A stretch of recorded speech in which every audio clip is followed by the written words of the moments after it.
there was just no real like in the like 2000 early like 2000s like 2004, 5, 6 all the way to like 2016 really. There wasn't that much like major political conflict, I get the sense, until Trump came around.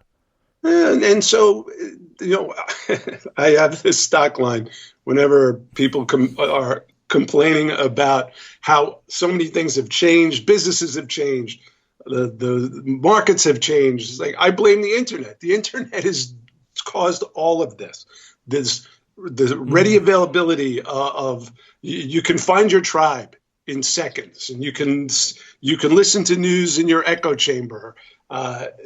More people are involved, but more people are also involved in not wanting to hear another side. Yeah. So until we see a national election, until we actually get to November, the pollsters can tell you all day long that what they think will happen. Well, they thought Hillary would be president, so she's not. Yeah. So it's like there is like there are only really two candidates that you can tell like generally have a real excited base. I think Agreed. in the two levels, and that's Sanders and Trump. Like Sanders pulling out with $46 million raised this month, Yeah, in this past month in February. yeah, This is that's like money. that's a lot of money, and it's like if he can marshal that grassroots base, because Trump, like it's not all grassroots from Trump. It's like RNC fundraisers, a lot of that. But if he gets that and he gets that full grassroots, like that is going to be a real. I think that grassroots dollars are worth more than billionaire dollars any day of the week. I mean, sure there may be more billionaire dollars, but grassroots are more likely to represent votes, more likely to represent that people are going to go out there and knock doors for you. Like that is, I think, a lot more important. Yeah. Money, money. Politicians are like any product. You can create awareness of the product all day long. It could be a household name as far as awareness, but you cannot make people buy it, right? They still have to go to the store and put down their hard-earned money. Well, in this case, we're talking about a vote. They still have to, that's a finite pool, right? Even if you maximize even if you had the biggest turnout that you could possibly get, I don't know what the full demographics are, but whatever the eligible voter number is, that's it. That's the defined pool. So it's not like since you can't vote twice, right? Whoever you buy, you can only buy once. So people, I think, are very considerate about who they buy. Mm-hmm. Yeah. So I just saw something pretty interesting for Texas Democratic primary voters. They both by pretty big margins. California, 57% of Democratic voters in Texas view socialism positively, and 45% of them view capitalism positively. 56% of voters in Texas view socialism policy, Democratic primary voters, of course, and capitalism 37%. So, yeah, like that definitely portends well for Bernie, but it really shows you like how much, again, as you were saying, the Democratic Party primary base. I mean, I don't know. It's probably, I think, what, 37 people, 37% of people that like view socialism positively, like nationwide. Yeah, it's a much lower number than Democratic voters, right? Much to lower. Be expected, but yeah. Yes, and I also do believe, I'm a person who's older. Yeah. That the word socialism has a much different meaning for me than it does for young people. Yeah, definitely. And I think that's part of the marketing trick. Like, how do you sell it? How do you sell the safety net and not call it socialism? I think certain parts of a safety net wouldn't be socialism, but then the Sanders camp, they're big into a big safety net. Yeah, that's pretty much a lot of the Sanders. They want to pretty much go the furthest. Exactly, and I think that scares a number of people, and that even that even scares aspirational Democrats, where, yeah, they're not rich, but they could be if they work hard, if they develop a product, they start a business. That's capitalism. So I think that there are people in the middle who they're going to make or break this race, right? And there are quite a lot of people in the middle. And I think socialism, it's just my feeling that Bernie branded as a socialist, effectively branded as a socialist by a Republican, the Republican wins. Yeah, but I do think there's like definitely a sense of people, and this may just be among Democrats, but I think we've seen really evidence of this. I think all throughout the Democratic primary race, but I do think this will apply to people in general. But the idea of like kind of almost a sense of like solidarity between a lot of more like maybe working class people, of the idea of, hey, maybe I have, for example, good union health care, but I think I want my friends, I want my family to have it too, and I think generally, like Americans are overwhelmingly for a wealth tax, and generally support the idea of the rich paying more in income. And I mean, I don't know. I'm sure there's some people out there who have that kind of who desire like the prosperity as you were talking about. They think that like maybe they could do better, but I just don't know, because the question is, are there more of those people out there, or are there more people who say, I need healthcare, I need good healthcare, and I also want my friends and neighbors and family down the street to have good healthcare as well, and that's why I think Bernie Sanders is going to have the most convincing plan to get that done.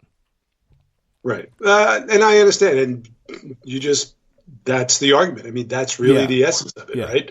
That is why this is such a contentious election, and I believe that there are that the Bernie wing, Alexandria Ocasio-Cortez said a while back, and I think it's I'm not a big fan, but this is probably one of the truest things she's said in the last year and a half. She said, in any other country, Bernie and I are not in the same. We're not in this party with Joe Biden. Yeah, that's okay. It's true, and she is 100% right about that. In any other country, I mean, you look at other democracies. You look at even Israel. How many parties are in Israel? It's got to be like a dozen and a half, right? I think there's, which is why it's so hard to create. Huh? I'm pretty sure there's only like two that are like competitive though. But you know what? The Knesset is littered with these minority parties, which is why it's so hard to govern in a place like that. Yeah. Here we probably, we have our share of gridlock, and I think Americans are actually kind of smart. I'm betting that if they vote for Bernie Sanders, that they will probably flip the House to Republican, because they vote for Bernie Sanders. As they vote, because I think people do not like. I think Americans don't like unchecked power. Well, I think that's when Bernie Sanders does get elected, I think he'll keep the House. I just don't see any evidence. Like, there's a lot of people who like fearmonger and people who have like a vested interest against seeing Bernie fail. To say that the House is going to fail if Bernie fails, if Bernie wins, and we're going to be down and destroyed as a party. Well, it can't be any worse than what the centrists did in 2016. And second of all, like, there hasn't been very much evidence of that at all. And I think that's like something that if Bernie Sanders wins, and especially if he gets like a bigger percentage of the vote, like a serious percentage of the vote, maybe even gains or like flips the Senate, which is going to be very hard.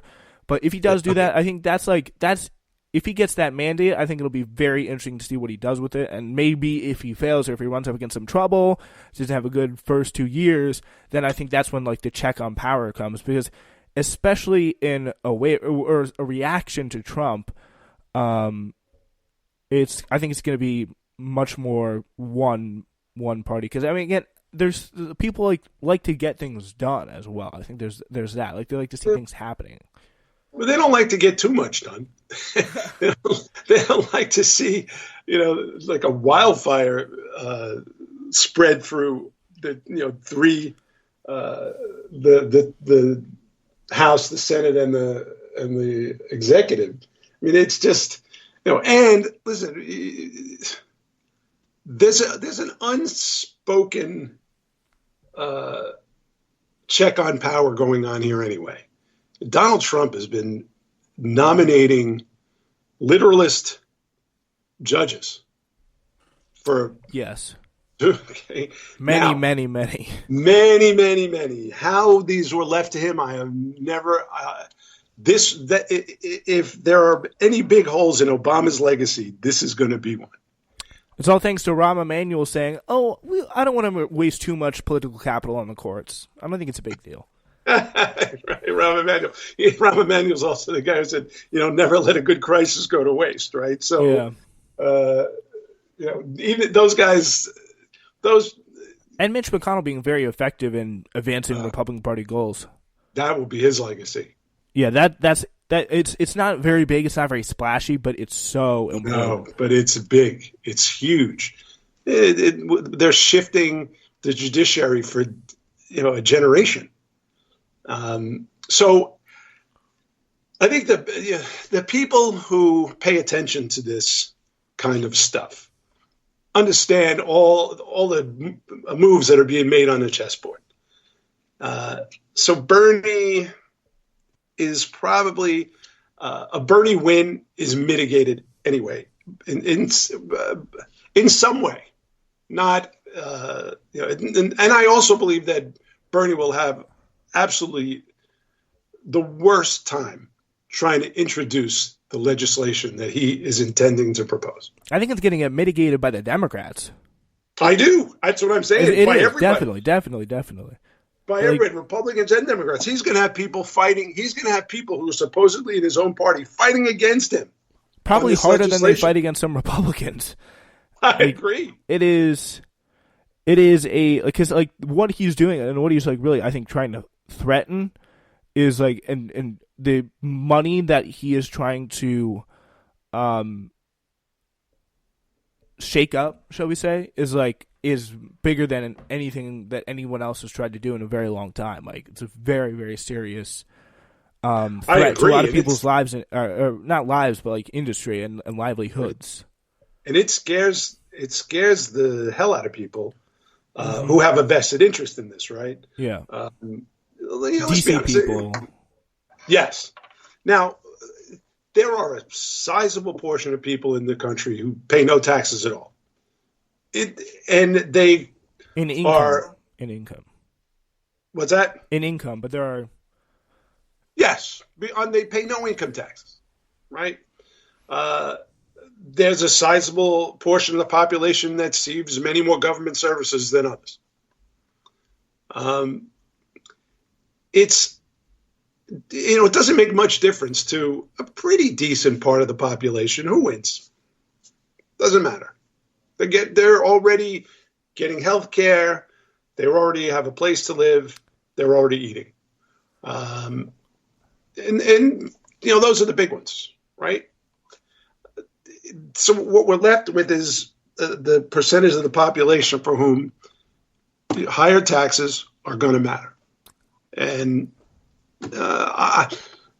millionaires and billionaires, I love the way Bernie emphasizes those. They pay a boatload of taxes already. They really do.